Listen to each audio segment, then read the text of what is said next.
unas otra vez, bellas palabras de vida. Radio Luz a las Naciones, la voz de salvación a tu corazón. Bellas palabras de vida.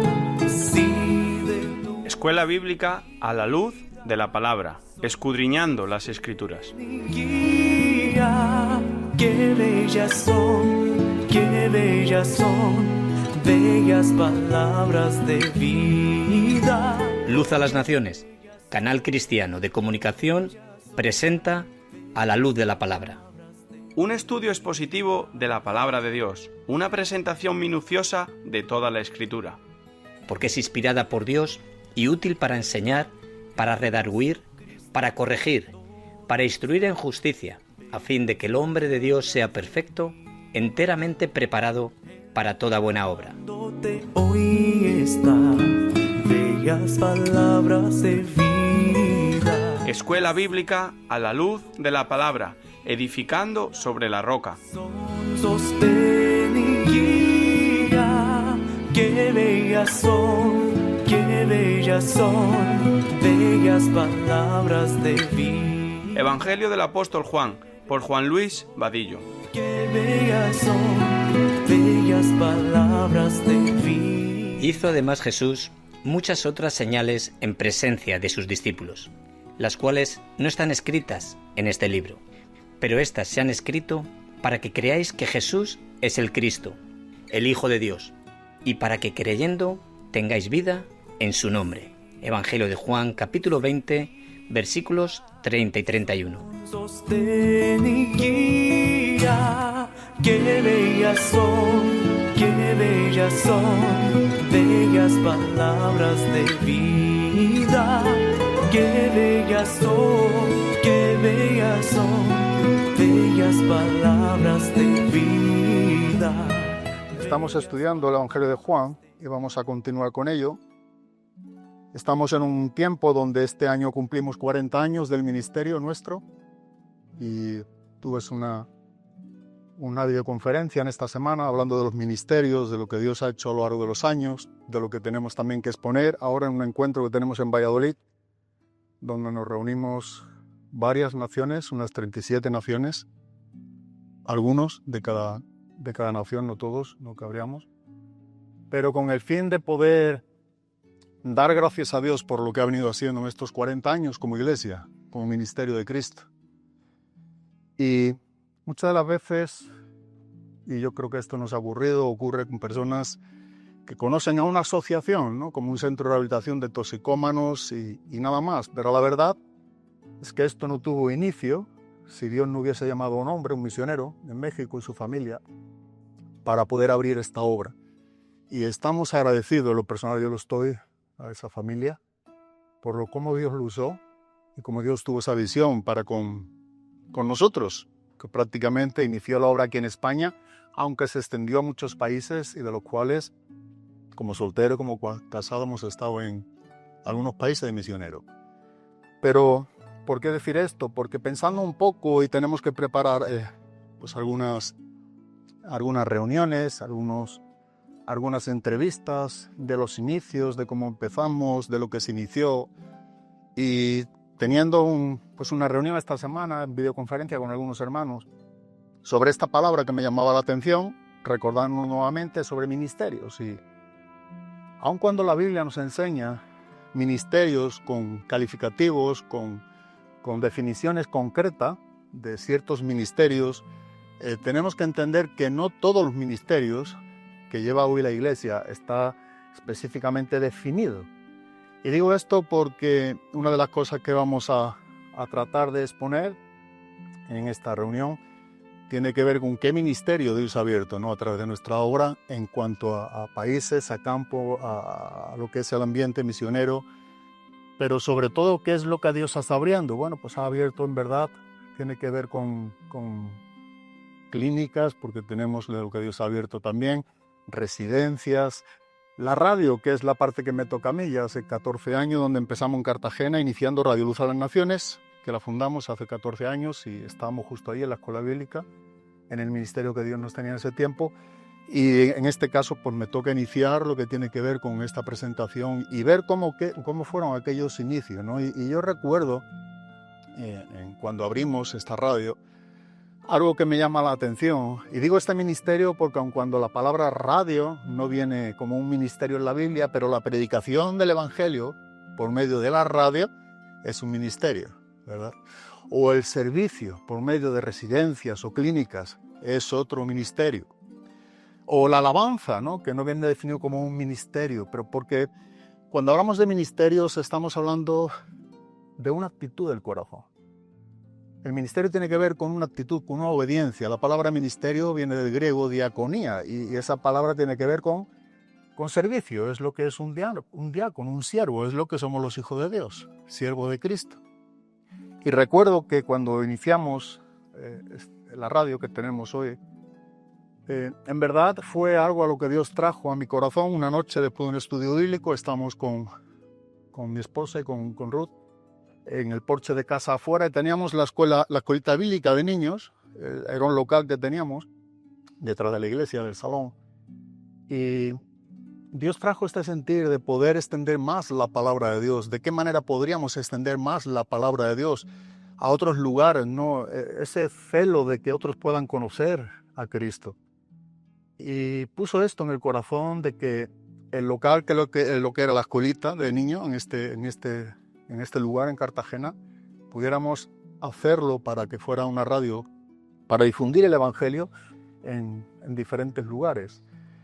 Y a lo que quiero decir y lo que el otro día hablamos en la reunión, qué bueno que teníamos hermanos de otra iglesia que ya existía antes que nosotros con radio y con televisión. Era una radio y porque siguen teniendo ministerio cristiano. El pastor ya partió con Cristo, de Fernando Vergara. Teníamos una muy buena comunión como hermanos. Y lo que quiero decir es que aun cuando él tenía su iglesia, su ministerio al lado de nosotros, y nosotros estamos invitados a compartir en su iglesia, en la radio, esto es lo bonito, ¿no? Cuando estamos en un mismo sentir como iglesia. No hay una competencia, ¿no? Me acuerdo que él me dijo lo siguiente: Juan Luz, si Dios ha puesto esto en tu corazón, no te preocupes, porque ambos queremos lo mismo, que el Evangelio se extienda, que la palabra de Dios corra y sea glorificada, como Pablo enseñaba a la iglesia de Tesalónica. Y no solamente esta fueron sus palabras, sino que me dijo: vamos a ofrendar todo lo que sea, porque ellos tenían un equipo muy bueno de técnicos en radiodifusión, porque llevan muchos años. Vamos a ofrendaros todo lo que es las instalaciones, todo lo que tenga que ver con un proyecto arquitectónico de la radio bien hecha, y vamos a estar con vosotros hasta que vosotros podáis también tomar y levantar alas con todo ello, ¿no?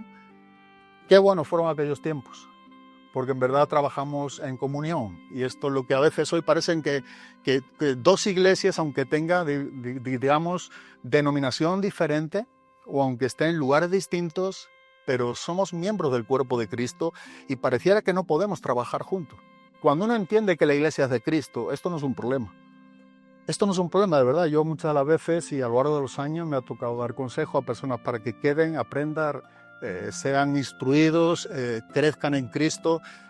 Otras veces, mira, que prefiero que me he ido a trabajar, que quiero otro lugar. Amén, que Dios esté contigo, oraremos por ti. Digo, cada miembro del cuerpo de Cristo es un ser que Dios le ha hecho libre en Cristo para servirle libremente en Cristo. No somos dueños de nadie. La iglesia tiene ya un dueño, y es Jesucristo, y Él es quien edifica su propia iglesia, y yo edificaré mi iglesia. Así que ya hay un dueño de la iglesia que la ha comprado con su propia sangre, se llama Jesucristo. Y nuestro deber es que personas puedan escuchar el Evangelio, que puedan formar parte de la iglesia de Cristo. Cuando esto lo entendemos, cuando somos fieles a Dios, cuando vivimos para Cristo, eso no va a ser un problema. Eso no va a ser un problema para nada. Y nosotros debemos entender que eso es lo que Dios quiere, es donde Dios se goza en esa unión y donde queremos seguir en esta sintonía, ¿no? Y volviendo a lo de la radio, ha pasado 14 años, tenemos casi 60.000 suscriptores en la radio, y está siendo de mucha bendición, porque hemos podido, antiguamente yo empecé con las antenas en diferentes lugares, pero por concursos, por presentar para poder comprar frecuencias y demás, ya cada vez se complicaba más. Entonces estamos con las redes sociales y estamos por YouTube. Estamos ahora donde mayormente está nuestra radio, en diferentes también sitios que tengan que ver con redes sociales, pero de una manera muy especial, muy rica y extensa. Así que Dios ha bendecido algo que yo recuerdo que cuando oramos aquella noche y ese tiempo que Dios me mostró en este caso con Marcela, con Ruth era pequeña también, o no tan pequeña, pero no tan grande como hoy está ya, pero nos mostró esta parte del ministerio. Yo recuerdo que lo único que pedía a Dios y que oraba con el equipo que estaba con nosotros cuando lo presentamos, era que realmente no que abriese la puerta. Yo recuerdo que esta no fue mi oración, que abriese la puerta para poder tener una radio, porque esto ya lo tenía. Era algo que teníamos un respaldo, era algo que había personas, otros hermanos que nos iban a apoyar tocante a lo que eran las instalaciones y todo lo que tenía que ver con ponerlo en marcha, sino que si realmente este ministerio no iba a ser para su única gloria, estas fueron las palabras y hasta el día de hoy es lo que tenemos o recuerdo en cuanto a esta entrevista que vamos a tener en el inicio y la celebración de los 40 años, que si realmente esta radio no iba a ser para la gloria de Dios, que Dios no abriera jamás la puerta. O sea, que Dios no iniciara algo donde Él no fuera realmente el protagonista de ese ministerio. Así que teníamos a nuestro favor este empuje por parte de hermanos, la aprobación también de nuestra iglesia, pero a mí me preocupaba realmente que si aquello iba a tener que ver con Dios, con su gloria. Recuerdo también el último país que estuvimos, en Panamá, en estos 2 años, y una de las cosas que también tuvimos que hacer para quedarnos o no quedarnos con asunto de papeles y con la residencia, y ya a mi hija y a mí se nos acababa lo que eran los visados, el pasaporte ya por 1 año, que la habíamos renovado por 2ª vez. Si realmente Dios iba a abrir la puerta para que siguiera lo que tenía que ver la obra en Panamá, que Dios la abriese a costa de nuestras vidas, de lo que quisiera con nosotros, pero que si no iba a ser en una manera donde realmente Dios fuera el todo y lo hiciera de una manera correcta, limpia, abriendo las puertas sin ningún tipo de artimañas nuestras, ¿no? o tratando de llevar a cabo lo que el país nos exigía, que no era nada limpio, pues que no lo hiciera, ¿no? Digo, esto es tan importante a nuestras vidas. Necesitamos esto en nuestro cristianismo, la honestidad, la sensibilidad de ser limpios, honestos, sinceros con Dios. Que nuestras conciencias realmente estén sensibles a la voz de Dios. Que no caigamos en una iglesia que hoy en día vive de cualquier manera, afecta a cualquier cosa, vive con cualquier principio, menos con lo que Dios enseña, sino que podamos discernir rápidamente qué es lo que Dios quiere y lo que no quiere, y digamos, o sí o no. Y de eso se trata la vida cristiana. Estábamos escuchando ante el himno que nos ha encantado, y yo escribí algunas preguntas, no me voy a meter en ello, pero ¿qué es para ti y para mí entonces, después de lo que hemos visto tocante a la historia de esta familia y al himno tan bonito y tan bíblico que hemos escuchado? ¿Qué es para ti seguir a Cristo? Porque a veces nuestra manera de dejar seguir a Cristo tiene que ver con principios nuestros, con cosas tan efímeras, con cosas tan pequeñas. Siempre es con nosotros. Nosotros somos así de egoístas. Siempre trata con nosotros. Pero aquí vemos un hombre que a una costa del sacrificio de su propia familia, él había decidido seguir a Cristo. Así, ¿qué es para ti entonces seguir a Cristo? ¿Qué es lo que cree que has conocido? ¿Es una religión más? No. El cristianismo no es una religión.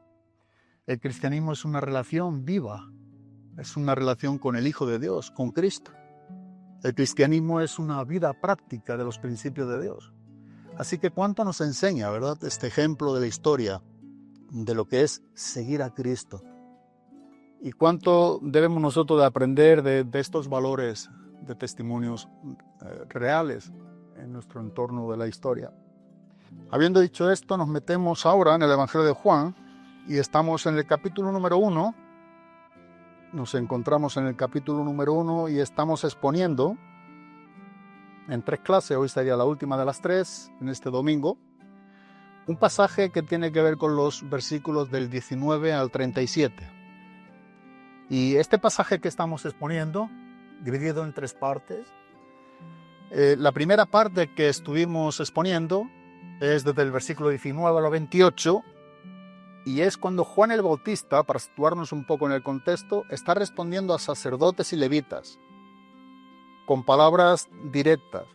Yo no soy el Cristo, yo no soy Elías, yo no soy ninguno de los profetas que me estáis preguntando, sino que yo soy la voz de uno que clama en el desierto. Así que vemos cómo en este pasaje Juan el Bautista está tratando con judíos, con sacerdotes, en un día donde después tendrá su seguimiento, pero con una verdad práctica. Juan el Bautista le dio a entender a estos líderes religiosos mandados por otros judíos, bajo el temor de quién era él, porque Juan el Bautista era un poco peculiar, por no decir bastante. Y una de las cosas peculiares que tenía es que predicaba directamente la palabra de Dios como realmente era. Hoy se toca tanto la palabra ha ocupado un lugar tan bajo en las iglesias, ¿verdad? Cuando antes de la Reforma eran altares, en la Reforma llegó a ser púlpitos, pero hoy encontramos iglesias con escenario de espectáculo que no tiene que ver nada con la predicación de la palabra de Dios. Pero el fin principal de venir a la iglesia es ser edificado por la palabra, que Dios habla en nuestras vidas por la palabra, ser ministrado por la palabra. Y como resultado de que Dios nos ha hablado, nosotros adoramos a un Dios en espíritu y en verdad, porque esta es la adoración, el resultado de haber oído la voz de Dios. Así que Juan el Bautista dice, yo no soy para nada de que me estáis diciendo que pudiera ser o preguntando por ello. Pero sí soy la voz de uno que clama en el desierto. Y la verdad que le está enseñando aquí a estos sacerdotes y levitas es que el Mesías ya está aquí. Esa fue la verdad principal que vimos en este primer pasaje. Preparar vuestros corazones porque el Mesías ya está aquí. El segundo pasaje que estudiamos, del 29 al 34, dice al siguiente día, versículo número 29. Estamos viendo un pasaje donde son 3 días distintos, 3 grupos de personas distintos y 3 verdades distintas.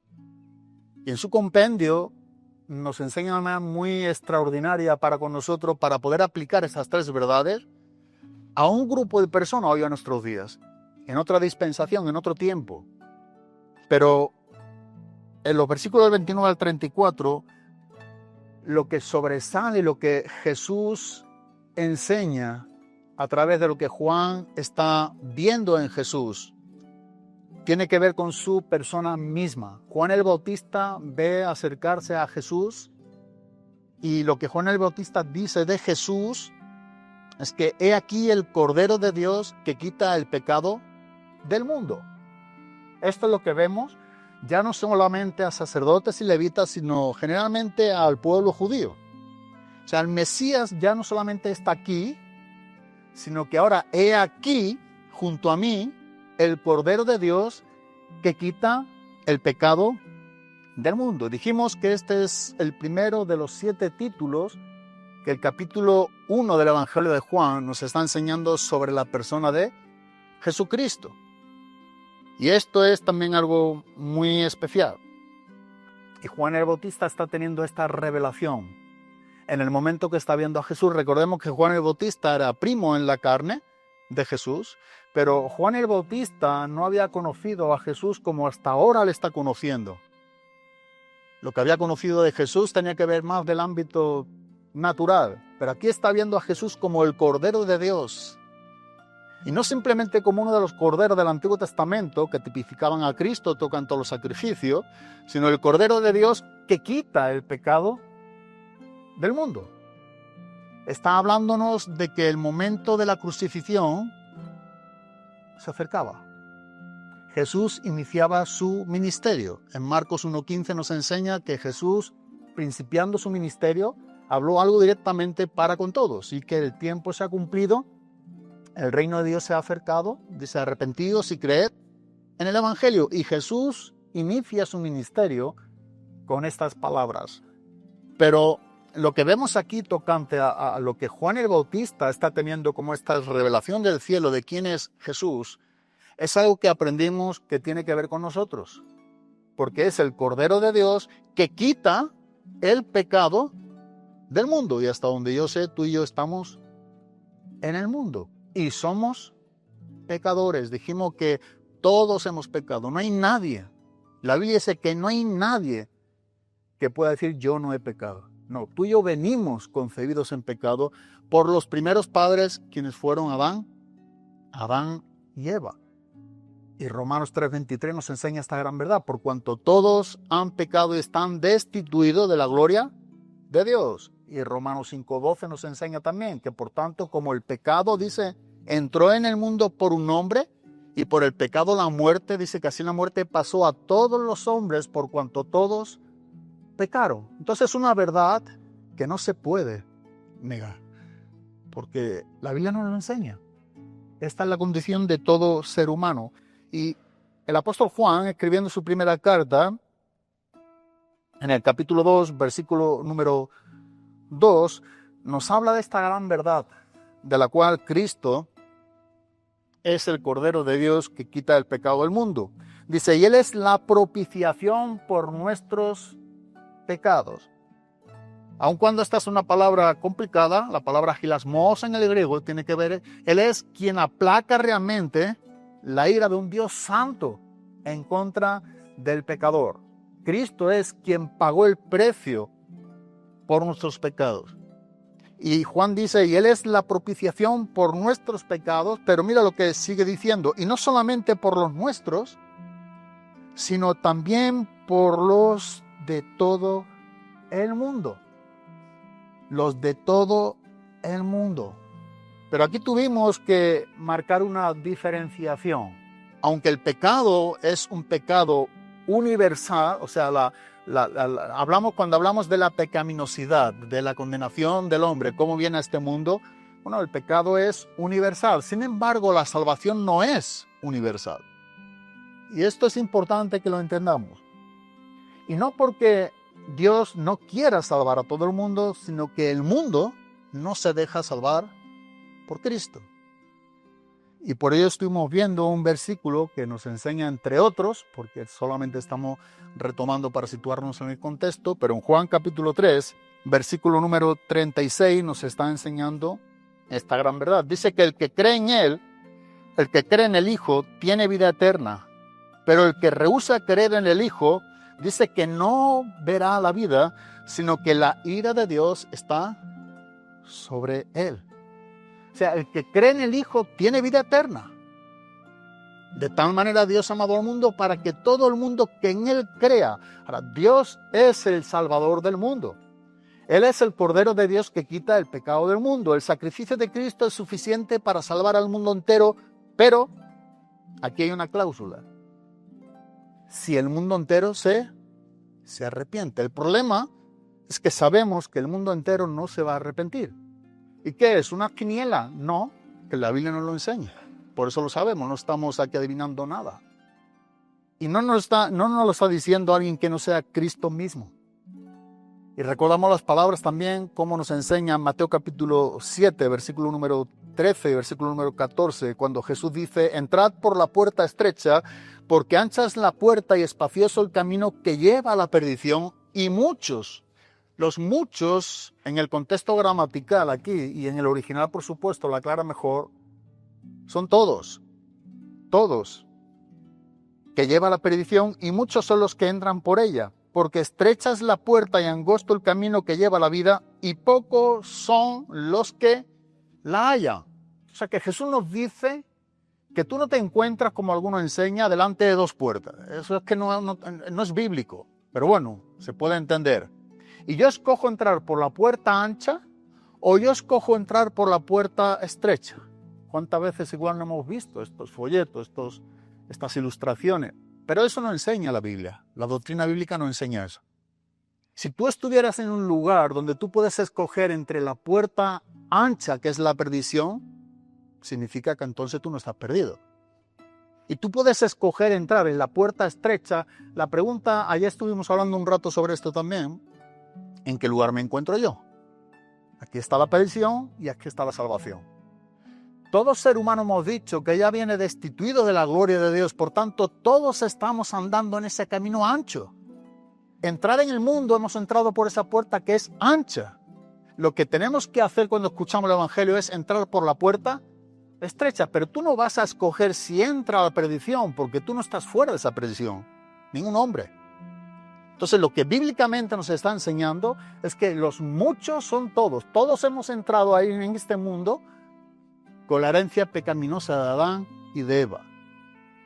Y dice que muchos, todos estamos aquí, pero pocos son los que salen y entran por la puerta estrecha. ¿Y cuál es la puerta? No es algo donde cada quien podamos interpretarlo a nuestra manera. Jesucristo dijo, yo soy la puerta y el que por mí entrare será ¿qué? La Biblia se interpreta a sí misma. No necesita nuestra propia interpretación porque no ha sido dada para ella. Entonces tenemos que entrar por Cristo, debemos acudir a Cristo, es la cruz. Ese es el asunto, ¿verdad? Cristo, que podamos acudir a Cristo. Pero la puerta ancha, ¿dónde vas a entrar? Ya estás. Pero Cristo quiere que entremos por esa puerta estrecha, donde Él es la puerta. Y cuando somos salvos por esa puerta estrecha, dice que también tenemos un camino que es angosto. La vida cristiana no es fácil, es una gran verdad, pero es la mejor. Es la mejor. Después de 35 años conociendo a Cristo, jamás, de verdad te lo digo, con todo mi corazón, jamás cambiaría la posición que ahora mismo tengo en Cristo. Jamás. Pero te lo digo con todo el corazón. Por lo que Cristo ha hecho en mí. Por cómo Él me ha salvado. Por esa paz que Dios da, que sobrepasa, dice, todo entendimiento. Pocas son las personas, de acuerdo a este texto, porque sé, pocas son los que la hallan, porque del mundo entero, pocos son los que se salvan en comparación con la magnitud del mundo, de la historia del mundo, porque no todos quieren pagar ese precio que Cristo pagó primariamente, por eso la salvación es por gracia, pero es mediante la fe. O sea, tú y yo somos llamados a creer lo que Dios nos anuncia, lo que Dios nos enseña en el Evangelio, para que todo el mundo que en Él crea no se pierda, tenga vida eterna. Y esos son pocos, dijo Jesús. ¿De qué grupo eres tú? Y soy yo. ¿De los muchos o de los pocos? Cristo es precioso. Él es incomparable. Y solamente ver lo que Él ha hecho a favor de nosotros en la cruz y morir en mi lugar por mis pecados y resucitar para mi justificación, yo sería el hombre más insensato del mundo entero si después, como dijo el apóstol Pablo, no sea que habiendo comenzado por el Espíritu, dijo los Gálatas, vayáis a acabar ¿cómo? En la carne. Hoy gran parte de la iglesia está en este punto. Empezaron muy bien, con buenos principios, celosos de la palabra. Pero como el mismo Pablo dijo a los Gálatas, ¿quién nos fascinó? ¿Quién nos embrujó? Es lo que significa literalmente en el griego. ¿Quién nos sedujo para creer otra cosa que Cristo no enseñó? ¿Quién fue? ¿O qué fue? Y necesitamos acabar la carrera como Pablo enseñó y tenía en su corazón de manera muy, muy viva. Acabar la carrera con gozo, hasta el fin. Ese es un deseo que yo creo que todo cristiano, ¿verdad? De acabar la carrera con gozo, siendo fieles a Cristo. Eso es algo que no tiene precio. Cuando muchas iglesias hoy están siendo seducidas por rebajando la doctrina, cambiando, buscando hacer algo para que la gente se puedan divertir en una iglesia, en espectáculo. Hay predicaciones que de verdad, que si uno pudiera ver qué realmente se predicó ese día en esa iglesia, queda reducido unos minutos y encima, a la hora de que sale el predicador, le dicen lo siguiente, en algunas iglesias, no te pases, no te vayas a pasar, que te queda, solamente puedes estar X tiempo.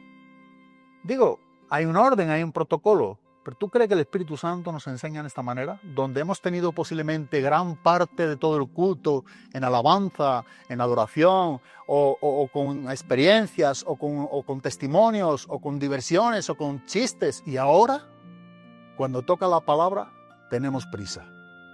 Qué triste. No. Nosotros vamos a la iglesia a adorar a Dios y no lo podemos hacer si Él no habla a nuestros corazones. Y lo hace solo y exclusivamente por lo que está aquí escrito. La palabra de Dios. Eso es lo que realmente se debe de enseñar. Y la palabra de Dios, como en verdad, ha sido dada. No por hombres, sino la palabra ¿de quién? De Dios. Esa es la que realmente vivifica nuestros corazones. Así que nosotros vemos que esto es lo que Jesús nos enseña. Son pocos los que entran por esa puerta angosta y ese camino angosto. Pocos en comparación a todo lo que es el mundo de toda la historia. Nosotros necesitamos saber quién es Cristo, responder quién es Cristo. Juan el Bautista tuvo su revelación. Pedro también tuvo su revelación cuando Jesús mismo mandó a su discípulo, dijo, preguntar a los hombres, ¿qué dicen de mí? ¿Quién dice los hombres que soy yo? Dijo en Mateo capítulo número 16. Bueno, algunos dicen que Elías, otro Juan el Bautista o Jeremías. Y ahora Jesús se dirige al grupo de los discípulos y dice, ¿y vosotros quién decís que soy yo? Y solamente sale ahí Pedro, ¿verdad? Siempre espontáneo. Pero Pedro estaba teniendo esa revelación de quién era realmente Jesucristo. Dijo, tú eres el Cristo, el Hijo del Dios viviente.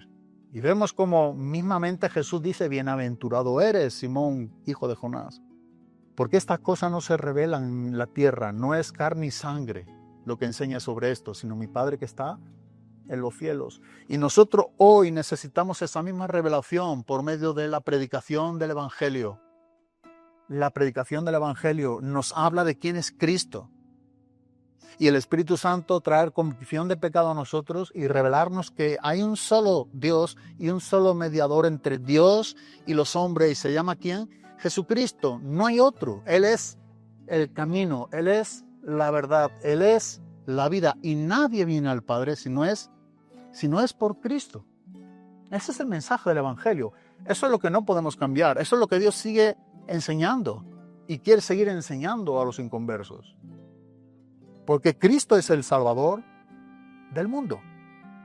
Pero del mundo que se arrepienta creyendo en el Evangelio, creyendo en Cristo. Ahora vamos a hacer el último punto y me he extendido un poco porque tenemos 3 versículos.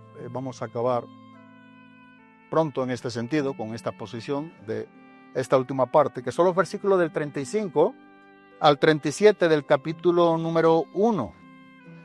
Y como cada texto que hemos estado desglosando, cada porción de esos pasajes nos ha hablado de que hay un día distinto a otro día, hay un grupo de personas distinto al grupo precedente del día anterior, y hay otra verdad que es distinta a la verdad que se ha ido enseñando precedentemente. Así que nos encontramos en este último día, y el versículo 35 nos lo enseña. Por tanto, lo primero que vemos aquí es, en el versículo 35, el siguiente día. Nota como cada día hay un grupo de personas. Cada día hay una verdad que Dios está enseñando por medio de Juan el Bautista en su testimonio. Así que en este día vemos al grupo más pequeño que encontramos de los 3 grupos. Y este grupo es tan pequeño que son 2 discípulos, nada más. Pero aun cuando el grupo es pequeño o el grupo es grande, lo que marca la diferencia es la verdad que se está enseñando referente a Cristo. Esto es lo relevante, como en cada uno de los textos que hemos estado estudiando. Así que vemos aquí a Juan el Bautista, el mismo quien había dicho, yo no soy el Cristo, yo soy la voz de uno que clama en el desierto. También dijo al siguiente día, he aquí el Cordero de Dios que quita el pecado del mundo. Ahora en este tercer día dice que Juan está con 2 discípulos, el versículo número 35. El siguiente día, otra vez, estaba Juan y 2 de sus discípulos. Ahora una pregunta aquí, ¿qué 2 discípulos eran? ¿Alguien sabe?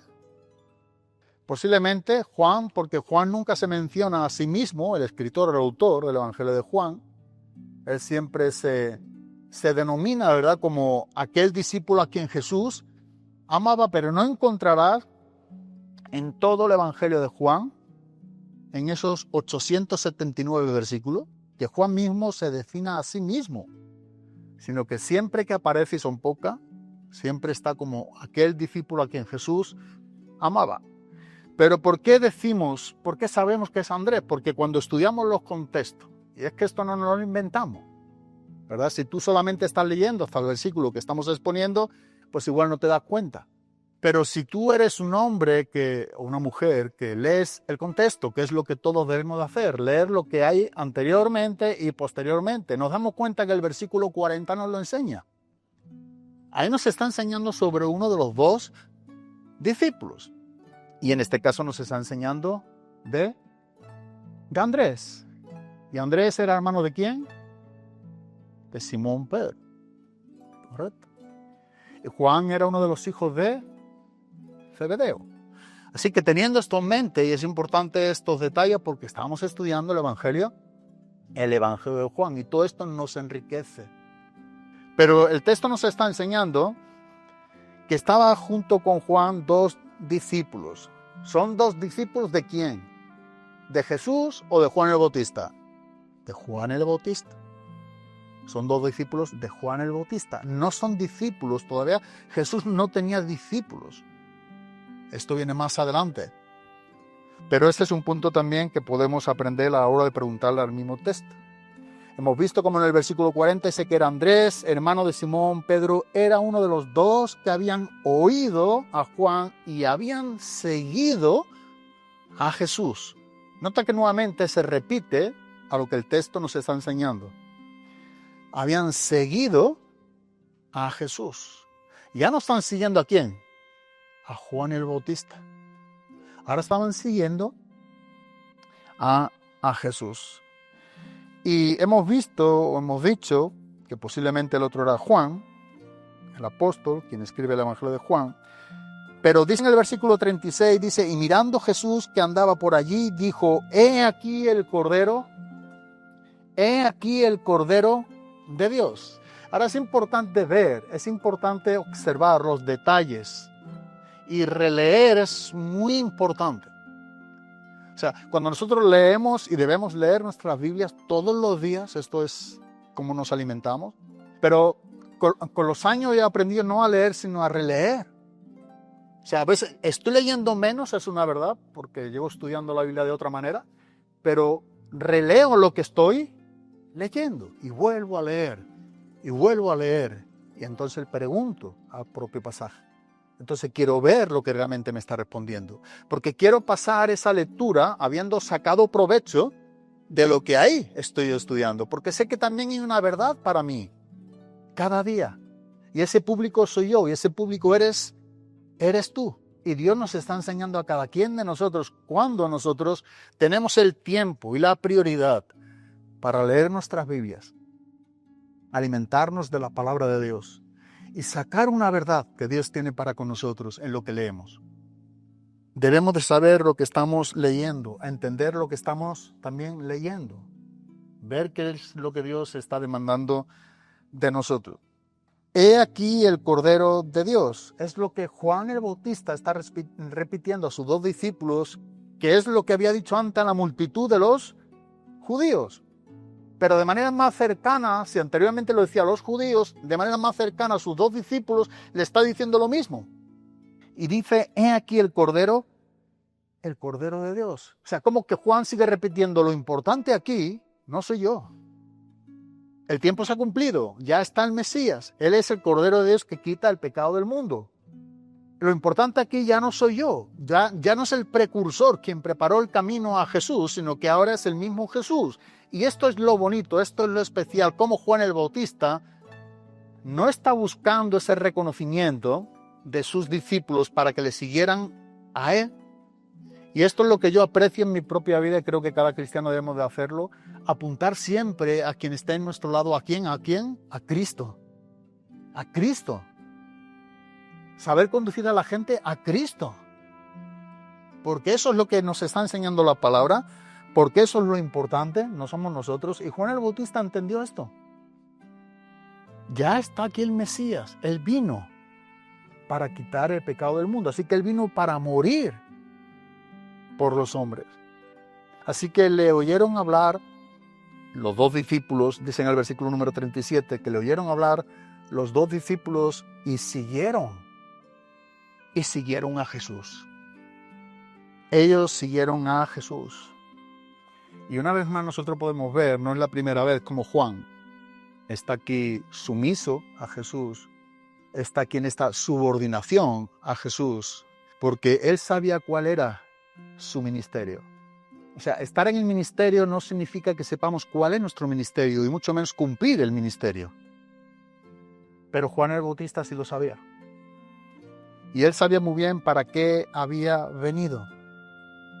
Él era guía a sus discípulos de apuntar al Maestro, al Hijo de Dios, al Cordero de Dios, al Mesías. Y recordando nuevamente en el capítulo número 1, que ya lo vimos, con bastante contundencia, con bastante nitidez, porque el mismo texto lo explica de manera clara y evidente. En el versículo número 6, dice que hubo un hombre enviado de Dios, el cual se llamaba Juan, aquí habla de Juan el Bautista, dice que este vino por testimonio, para que diese testimonio de la luz, a fin de que todos creyesen por él. Y mira lo que dice el versículo número 8, no era él la luz. Juan está diciendo a sí mismo, y el apóstol está aquí registrándolo, Juan dejaba bien claro, yo no soy el Cristo, así que yo no soy la luz. Y dice en el versículo número 8, en continuidad a lo que hemos visto, sino para que diese testimonio de la luz. Yo no soy la luz, pero he venido para dar testimonio de aquel quien es la luz. Es el Mesías, es Cristo. Dice en el versículo número 9, aquella luz verdadera, que alumbra a todo hombre, dice que venía a este mundo. El énfasis está en el tiempo en que Jesucristo vino al mundo. He aquí el Cordero de Dios que quita el pecado del mundo. He aquí, aquí está. Se cumplió las Escrituras, estamos viendo al Hijo de Dios. Él es quien quita el pecado del mundo y solamente Él. Y vemos entonces aquí cómo Andrés y Juan están teniendo muy posiblemente, por lo que nos enseñan las Escrituras y en los 4 Evangelios, su primer contacto con Jesús en este momento.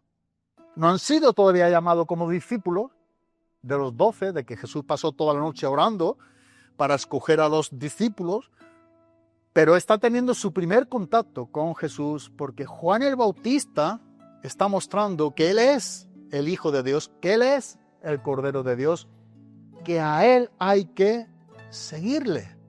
Y los discípulos toman esta iniciativa o este primer contacto con Jesús y le están siguiendo, posiblemente de manera breve, porque aún todavía no son llamados, pero ya le están siguiendo. Pero nosotros vemos, y esto es algo que me gustaría ver de manera más rica, más extensa, en el Evangelio de Mateo, capítulo número 4, versículo 18, como posteriormente ya sus discípulos, y entre tanto de lo que hemos visto, en este caso Andrés y Juan, ya están metidos en el grupo de los 12, pero ya se convirtieron en sus discípulos escogidos. Y mira cómo nos lo enseña en este caso Mateo, versículo número 18, y dice, andando Jesús junto al mar de Galilea, vio a 2 hermanos, Simón, llamado Pedro, ¿y aquí encontramos? Andrés, su hermano, aquel quien había iniciado a seguir, a tener un contacto primario con Jesús. Y dice en el siguiente, en el mismo versículo acabando, dice Andrés su hermano que echaban la red en el mar porque eran pescadores y les dijo, venid en pos de mí y os haré pescadores de hombres. Ellos entonces, dejando al instante las redes, les siguieron, ahora sí, de manera permanente, con un llamado específico para con ellos. Versículo 21, pasando de allí vio a otros 2 hermanos, Jacobo hijo de Zebedeo y Juan su hermano, en la barca con Zebedeo su padre, que remendaban sus redes, y los llamó. Y ellos, dejando al instante la barca y a su padre, ¿qué hicieron? Les siguieron al instante. Así que nosotros podemos ver, a modo paréntesis y de una manera aplicativa, reflexiva, ¿qué es lo que entonces nosotros sacamos tocante a esta tercera verdad? Porque aquí el énfasis está que son 2 discípulos un día siguiente, pero con un llamado directo a seguir ¿a quién? a Cristo, a Jesús.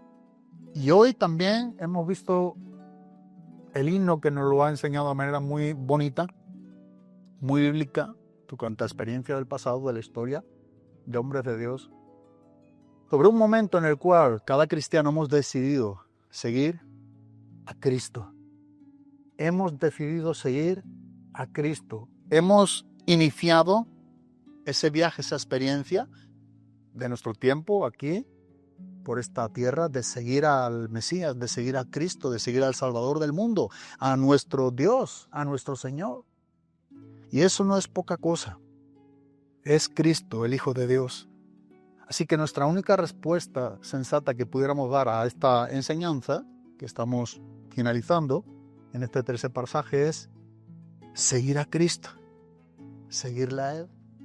Yo creo que siempre, cada vez que hablamos de seguir a Cristo, vemos también no solamente cómo los discípulos primarios que hemos visto, tocante a Andrés, Pedro, Juan, Jacobo, sino que en Mateo capítulo número 8 vemos a otro de sus discípulos, Mateo capítulo número 9, versículo número 9.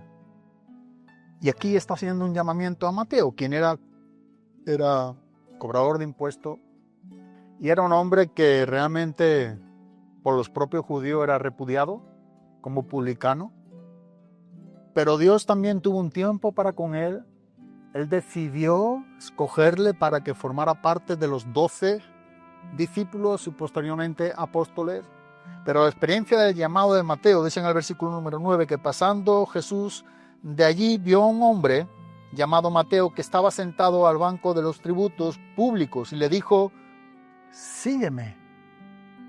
Esto es lo mejor que podamos escuchar de Cristo. Posteriormente, después de ser salvos, seguirle a Él. Y se levantó y le siguió, y aconteció que estando él sentado a la mesa en la casa, he aquí que muchos publicanos y pecadores que habían venido se sentaron juntamente a la mesa con Jesús y sus discípulos. Cuando vieron esto, los fariseos dijeron a los discípulos: ¿por qué come vuestro maestro con los publicanos y pecadores? Esta es la religión, ¿verdad? ¿Qué tiene que ver Jesús con la clase baja, con drogadictos, con borrachos, con pecadores, con prostitutas? Bueno, porque eso es lo que vino Jesús. Y eso es lo que nos enseña también que vino a hacer.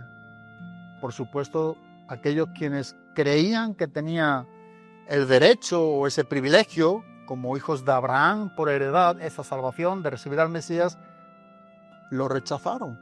Dice que a los suyos vino, los suyos no le recibieron, mas a todos los que le recibieron, les dio potestad de ser hechos hijos, los que le recibieron y creyeron en su nombre. Pero aquí sigue enseñándonos en cuanto a la vida de Mateo. Dice que en el versículo número 12, al oír esto, Jesús les dijo: los sanos no tienen necesidad de ¿qué? De médicos, sino los enfermos. Y pues, si aprender lo que significa misericordia quiere unos sacrificios, porque no he venido a llamar a los justos, sino a pecadores al arrepentimiento. Cristo no vino a llamar a aquellos que se consideraban justos, sino Él vino a llamar pecadores al arrepentimiento. La pregunta que surge aquí, y que es curioso, ¿quiénes son pecadores? Todos. Ellos se consideraban justos. Ellos decían: no necesitamos médico porque nosotros no estamos enfermos. Entonces, lo que nos está enseñando la palabra de Dios es que solamente reciben a Jesucristo aquellos quienes reconocen su necesidad espiritual, reconocen que tiene una enfermedad y es la enfermedad espiritual como consecuencia del pecado. No puede el hombre salvarse sin este reconocimiento. Así que cuando alguien se cree o se reconoce a sí mismo como justo porque soy religioso, porque hago, porque vuelvo a hacer, no, es por fe. Creyendo en el sacrificio de Cristo, es reconocer que todos somos pecadores, que estamos con esta enfermedad del pecado y que solamente es por Cristo que podemos ser limpios, perdonados, salvados, puestos en la debida relación con Dios. Solamente es por Cristo. Y esto lo dejó bien claro cuando llamó a Mateo. Y la revolución de los religiosos rápidamente es: ¿qué es lo que tiene que ver Jesús con aquellos? ¿Cómo es posible, verdad? Y tristemente hoy, tocante al ministerio, tocante a lo que es la iglesia, y cuando hablo de iglesia, la iglesia en el mundo, una sola iglesia, que es la de Cristo, a veces se distingue por clase social, por quiénes son, qué tienen, qué representan, son importantes. Cristo vino a salvar solamente a aquellos que reconocían que eran pecadores, que estaban enfermos. Por eso el ministerio, ahora ya cumpliendo dentro de unos días 40 años, que Dios ha hecho con nosotros, es un ministerio muy especial también. Porque es un ministerio dedicado prácticamente a lo que es repudiado por toda la sociedad. Prostitutas, drogadictos, alcohólicos. Por supuesto que entra una gran iglesia que no tiene que ver nada con ese problema, pero el problema que todos los hombres tenemos en común es el pecado. Es el pecado. Yo cada vez que Dios me permite testificar de mi vida, digo, sí, yo hace 35 años era esto. Era un drogadicto. Estuve en prisión, vine con muchísimos problemas cuando vine a curarme, pero tengo una esposa que nunca se drogó, que es profesora, o tengo una hija que se va ahora a graduar de arquitecta, que tampoco en la vida se ha drogado, y que son cristianas, porque todos necesitamos a Cristo, todos. Y digo yo, cuando yo presento mi testimonio a alguien, que Dios me abre la puerta, siempre hablo de lo que realmente uso yo. Cada quien tenemos nuestra propia historia, pero aquí tienes un ejemplo, ese soy yo. El peor de los peores, aquí estoy yo. Pasamos al siguiente.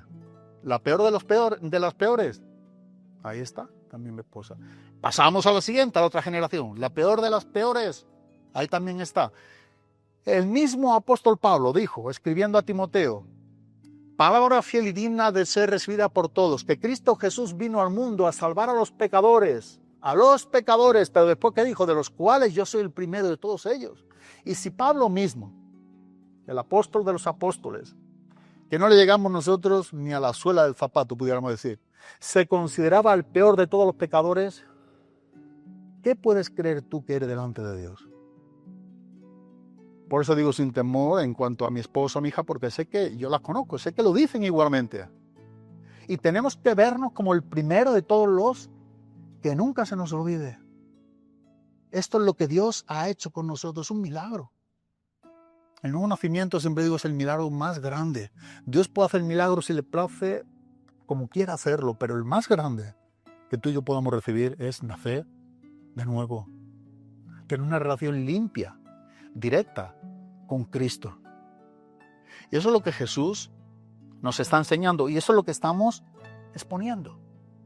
Y vemos aquí como Juan el Bautista desaparece, menos un momento en el que aparece en el capítulo 3, versículo número 23, pero posteriormente ya está tomando y la enseñanza del mismo Jesús.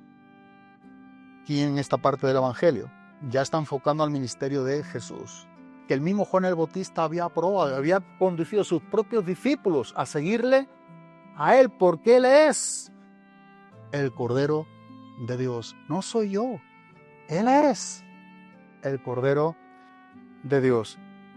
Y este pensamiento que Juan tenía sobre la verdad de quién era Cristo es algo que él plasmaba, transfería a quienes estaban en su entorno. Y lo vemos como en el capítulo número 3, en el versículo número 27 nos lo enseña. Y con esto ya vamos a acabar. Dice el capítulo número 3, versículo número 27, Juan capítulo 3, versículo número 27 al versículo número 30, dice que respondió Juan y dijo, no puede el hombre recibir nada si no le fuere dado ¿de dónde? Del cielo. Vosotros mismos me sois testigos de que dije, yo no soy el Cristo, sino que soy enviado delante de él. El que tiene la esposa es el esposo, mas el amigo del esposo que está a su lado y le oye, se goza grandemente de la voz del esposo. Así pues, mi gozo está cumplido. Es necesario que Él crezca, pero que yo mengüe. Esto es lo que Juan enseña. Y es necesario para cada quien de nosotros, ya como cristiano, que Él crezca en nosotros y que nosotros menguemos.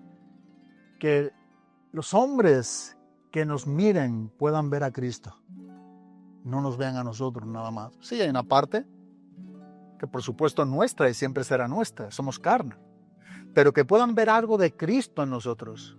Porque si nadie ve a Cristo en nosotros, es un problema.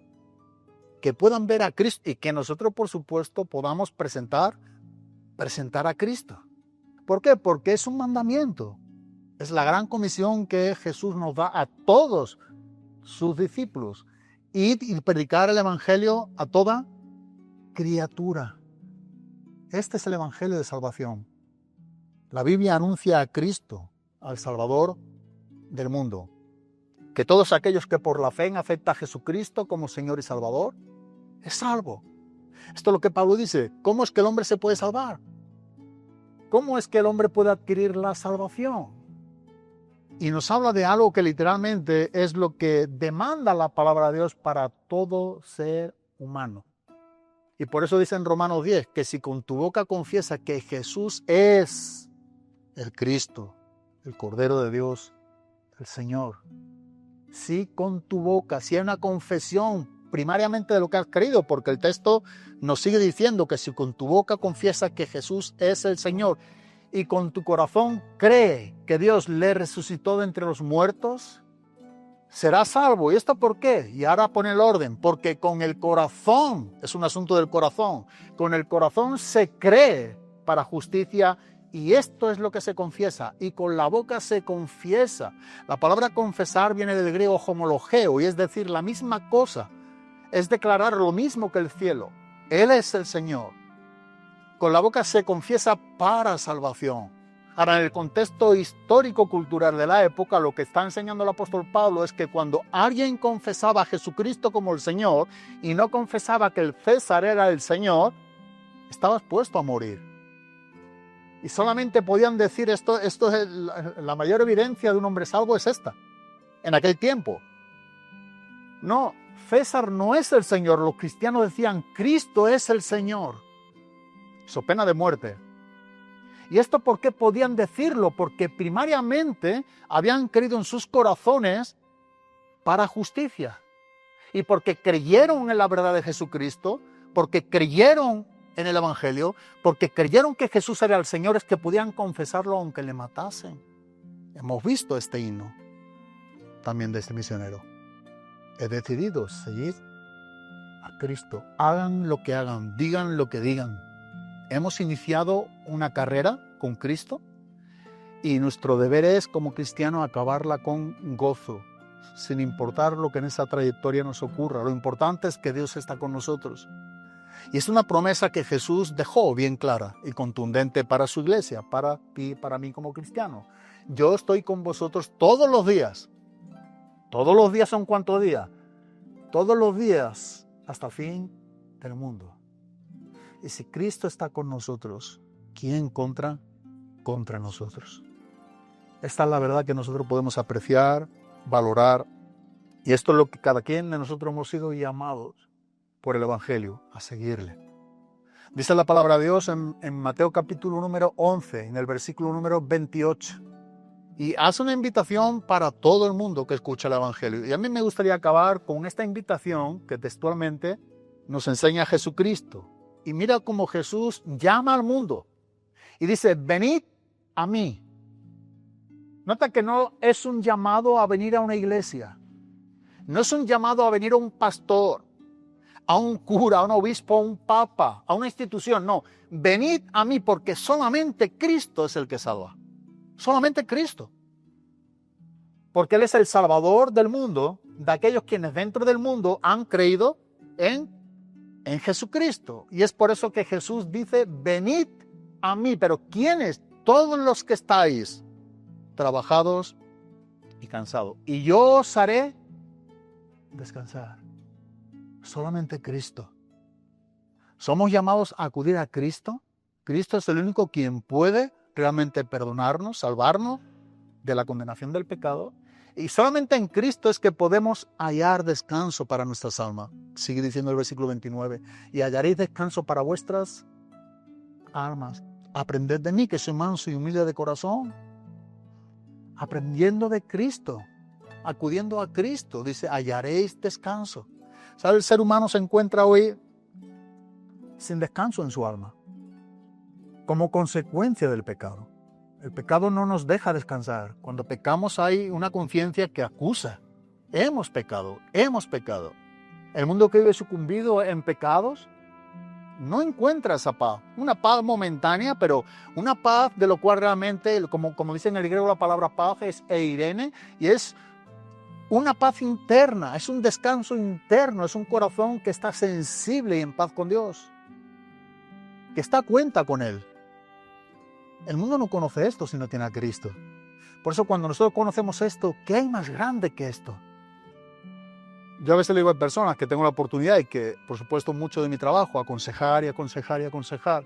Y a veces, después que escucho a personas, le miro y a veces en el sentido bueno, digo, no sé si reírme o llorar. Porque si tú has experimentado ese mismo Dios que hemos experimentado los cristianos, tu problema no es tan grande, es muy pequeño. Es muy pequeño. Solamente tenemos que hacer una cosa, seguirle a Él, a Cristo. ¿Cuál es el problema? No es que tenga una situación, es que tengo un problema y es que vas a tener muchas más. Pero eso no cambia.